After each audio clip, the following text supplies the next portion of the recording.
ఫిష్గా మారిపోయాడు అనేది ఒక ఇబ్బంది అయితే, ఒక వాటర్ లేని ఎయిర్ టైట్ సూట్లో ఫిష్గా ట్రాప్ అయిపోవడం అనేది మరొక పెద్ద ఇబ్బంది. వాటర్ లేక కొన ఊపిరితో కొట్టుకుంటున్నాడు వరుణ్ చేప రూపంలో. నేను చావకూడదు, నేను ఇలా చావకూడదు, నేను అనుకుంటున్నాడు. ఇంకా మాటలు కూడా రావట్లేదు. అప్పుడే ఇందాక దారిలో తనని చుట్టేసిన షిమ్మరింగ్ ఫిషెస్ అన్నీ మళ్ళీ తన ముందుకు వచ్చాయి. వాటితో పాటే వాటిని వేటాడుతూ షార్క్ వచ్చింది. అది షార్క్ వాటి మీద అటాక్ చేస్తుంది, కానీ ఈ ఫిషెస్ అన్ని లాస్ట్ మినిట్లో సూపర్ ఫాస్ట్గా విడిపోయి షార్క్ వెళ్ళి పిల్లర్కి తగిలేలాగా చేస్తున్నాయి. ఇలా 2-3 సార్లు జరిగింది. ఫిషెస్ అన్నీ బయటకు వెళ్ళిపోయాయి. షార్క్ కూడా వెనకాల వెళ్ళిపోయింది వాటిని చేజ్ చేస్తూ. కానీ షార్క్ ఏ ఫోర్స్తో ఆ పిల్లర్ని గుద్దిందంటే, ఆ గుద్దిన 2-3 సార్లు పిల్లర్లో భాగానికి క్రాక్ పడుతుంది. సడన్గా ఊడిపోయింది. కింద Varun diving suit oxygen cylinder మీద పడింది ఆ పిల్లర్లో ఆ భాగం. ఆ బ్లాస్ట్కి హెల్మెట్ బ్రేక్ అయిపోయి కొన ఊపిరితో కొట్టుకుంటున్న వరుణ్ ఫిష్గా బయటపడ్డాడు. అదే బ్లాస్ట్కి నెమలి పించం వేణువు నుంచి వేరై మళ్ళా తన యథాస్థానానికి అలాగే మెల్లగా ఎగురుకుంటూ వెళ్ళిపోయింది.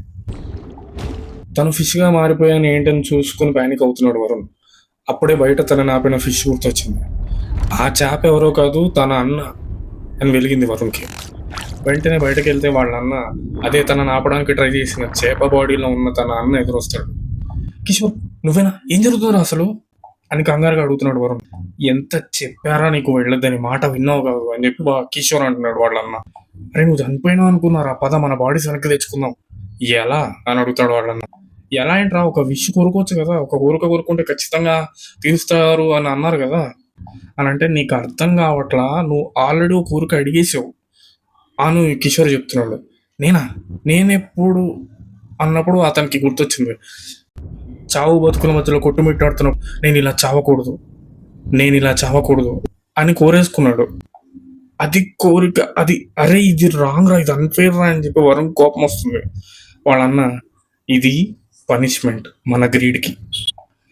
వార్నింగ్స్ ఇగ్నోర్ చేసినందుకు, లైన్ క్రాస్ చేసినందుకు కాన్సిక్వెన్సెస్ ఉంటాయి అన్న స్క్రిప్చర్స్లో చదివాం కదా, ఇదే ఆ కాన్సిక్వెన్స్. ఈ ట్రెజర్ ద్వారకలోనే ఉండాలి, బయటకి రాకూడదు. బయటకు వచ్చే ఉద్దేశాలు వాటికి లేవు, పంపే ఉద్దేశం ఆయనకి లేదు. అంటే జీవితాంతం ఇంకా చేప బతికేనా మనది? లేదు. ఆ నెమలి పించం ఎప్పుడైతే వెళ్ళి మళ్ళీ ఆ వేణువు మీద ల్యాండ్ అవుతుందో అప్పుడు ఖచ్చితంగా తేజస్సు మళ్ళీ ఉద్భవిస్తుంది. అప్పుడు మనం ఏం కోరుకున్నా ఆ కోరిక నెరవేరుతుంది. బుద్ధి వచ్చింది బాబు, ఈ ఎదవ పనులు ఆపేస్తామని వేడుకుంటే ఖచ్చితంగా మన జీవితంలో మనకు తిరిగి వస్తుంది. నువ్వు అడిగా ఆ కోరిక నెరవేరుతుందని నీకెలా తెలుసురా? మొన్న తేజస్సు వచ్చినప్పుడు నేను వెళ్ళి నాకు మళ్ళీ నా వాళ్ళని చూడాలనుందని అడిగాను, అది వెలిగింది, నువ్వు వచ్చావు. మేబీ కొంచెం క్లియర్గా అడుగు ఉండాల్సింది. ఆ నెమ్మది పింఛ దానంతటా అది వెళ్ళిపోయేంత వరకు వెయిట్ చేసిన ఓపిక నాకు లేదు. మనమే వెళ్ళి తోసేయచ్చదా అన్నట్టు, అంటే షాక్ కొట్టి చేస్తావు. ఆ ట్రైల్ కూడా వేసా. ఊరే ఇంకా రెస్ట్ ఆఫ్ ది లైఫ్ ఆ నెమలి పింఛం ఎప్పుడు వెళ్ళి అక్కడ ల్యాండ్ అవుతుందా అని ఎదురు చూసేంత ఓపిక నాకు లేదు. ఈ ప్రాబ్లం ఇప్పుడే ఇవాళ రిజాల్వ్ అయిపోవాలి. ఎలారా? కిషోర్, దేవుని ఛాలెంజ్ చేస్తావా అని అడుగుతాడు. ఓటమి యాక్సెప్ట్ చెయ్యను నేను. ఈ పొజిషన్లో ఏం చేయగలవరా నువ్వు అని వాళ్ళు అన్న అడిగితే, మావయ్యని పిలుస్తా, ఆయనను లోపలికి పంపిద్దాం అంటాడు వరుణ్. ఆయన లైఫ్ రిస్క్ చేస్తావా? మనలాగా ఆయన కూడా ఇంకో చేప అయిపోవడానిక? లేదు, ముందే మావయ్యని వాన్ చేస్తాం. ప్రాణాలు పోతున్నాయి అని ప్యానిక్ అవుతున్నాం అనేది అడ్డు పెట్టుకుని మనల్ని బకరాలు చేస్తున్నారు కదా. మావయ్య ఫిష్గా మారినప్పుడు తన ప్రాణం కోసం కాకుండా మన ముగ్గురం మన ఒరిజినల్ హ్యూమన్ ఫామ్స్లో మన ఇంట్లో సేఫ్గా హెల్తీగా ఈ ట్రెజర్ మన చేతిలో ఉండేలా కోరుకోమని చెప్తాం. మనమంటే ప్యానిక్ అయి ప్రాణాల కోసం కోరుకున్నాం. ఆయనకి ఇదంతా ముందే చెప్పేస్తాం కాబట్టి ఆయన ప్యానిక్ అవ్వడు, మనం గెలుస్తాం. అరే ఇదంత సింపుల్గా లేదురా అని వాళ్ళ అన్న కూడా వరుణ్ వినకుండా, సత్తా ఉన్నవాడికి ఏదైనా సింపులే, కమాన్ అని చెప్పి వాడు సర్రని పైకి వెళ్ళిపోతాడు. వాడిని ఫాలో అవుతూ రే వరుణ్ ఆగరా అని చెప్పి ఈ కిషోర్ కూడా పైకి వెళ్ళిపోయాడు వాళ్ళన్న వాడిని ఫాలో అవుతూ. పైన సర్ఫేస్ మీద ఫిషింగ్ బోట్ మీద అలా టెన్షన్గా సముద్రంలోకి చూస్తున్నాడు అంకుల్. టెన్షన్ పడుతుంది, ఆయనకి ఏం చేయాలో అర్థం కావట్లేదు. కింద నుంచి కమ్యూనికేషన్ ఏం లేదు. అదే టైంలో దూరంగా 2 ఫిషెస్ పైకి కిందకి జంప్ చేస్తున్నాయి ఆయన అటెన్షన్ గ్రాప్ చేయడం కోసం అని చెప్పి. ఇప్పుడు ఆ ఫిషెస్ దగ్గరికి వెళ్తే వరుణ్ గారు, అంకుల్ నాకు ప్లాన్ ఉంది, సూట్ వేసుకుని దూకు, నేను చెప్పినట్టు చెప్పు, అంతా సెట్ అయిపోద్ది అని అరుస్తున్నాడు. అంకుల్ ఫైనలీ ఆ ఫిషెస్ వైపు చూశాడు. చాలా కన్ఫ్యూజన్తో చూస్తున్నాడు, ఏంటి ఇట్లా గెంతుతున్నాయి అని చెప్పి. కింద చేప రూపంలో ఉన్న వాళ్ళ అన్న, ఆయనకి నీ లాంగ్వేజ్ అర్థం కాదురా అని అంటాడు.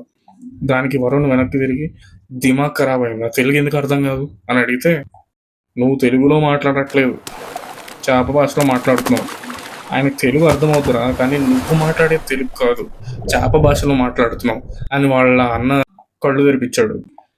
ఫిష్ లాంగ్వేజ్లో మాట్లాడుతున్నాను. వరుణ్ అప్పుడు రియలైజ్ అవుతాడు తను ఒక ఫిష్ లా మాట్లాడుతున్నాడని. అప్పుడే గట్టిగా ఫిష్ లాంగ్వేజ్లో ఏదో బూతరిచాడు వరుణ్. వరుణ్కి అర్థమైపోయింది ఓడిపోతున్నామని, జీవితం చేజారిపోతుందని. ఇంతలో మామయ్యని చూస్తే, లాంగ్వేజ్ అర్థం కాకపోయినా మామయ్యకి ఏదో అర్థమైనట్టుందిరా, చూడు మామయ్య మన వైపే వస్తున్నాడు అని వరుణ్ వాళ్ళ మామయ్యని చూపిస్తాడు. కిషోర్ వాళ్ళ మామయ్య చేతిలో ఉన్న ఫిషింగ్ నెట్ని చూపిస్తాడు. ఇద్దరు వామ్మో అని చెప్పి పారిపోయి ఇద్దరు వెనక్కి తిరిగి లోపలికి వస్తుంటే ఓ ఫిషింగ్ నెట్ దొరికిపోతారు. ఆ నెట్ బలవంతంగా వాళ్ళని పైకి లాగుతుంటే వాళ్ళు కిందకి వెళ్తా ట్రై చేస్తారు. ఇద్దరు పానిక్ అవుతారు, వాళ్ళు ట్రాప్ అయిపోయారు. వాళ్ళని పైకి లాగుతున్నప్పుడు ఫిషింగ్ నెట్లో నుంచి వాళ్ళ మామయ్య, ఇందాక యాంకర్ వేసింది కోస్ట్ గార్డ్ షిప్ అని మామయ్య ఫైనల్లీ గమనించాడు. లక్కీగా ఇంకా తనని చూడలేదు ఆఫీసర్స్. బోటు వెనక్కి తిప్పే అని చెప్పి ఒడ్డుకు చేరుకుంటాడు. మామయ్య చాలాసేపు సముద్రం వైపు చూశాడు. చాలాసేపు కమ్యూనికేషన్ కోసం ట్రై చేశాడు.